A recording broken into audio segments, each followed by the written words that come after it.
The Gospel according to Luke.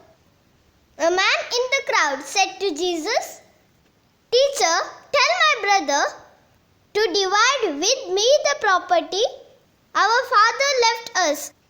Jesus answered him, "My friend, who gave me the right to judge or to divide the property between you two?"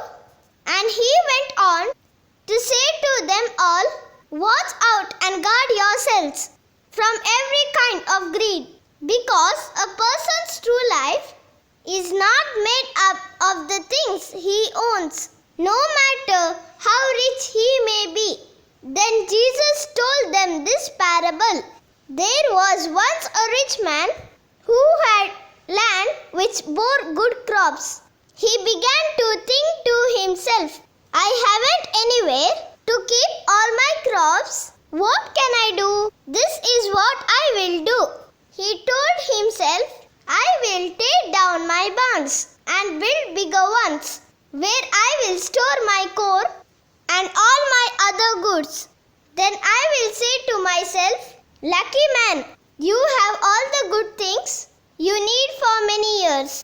Take life easy, eat, drink, and enjoy yourself.'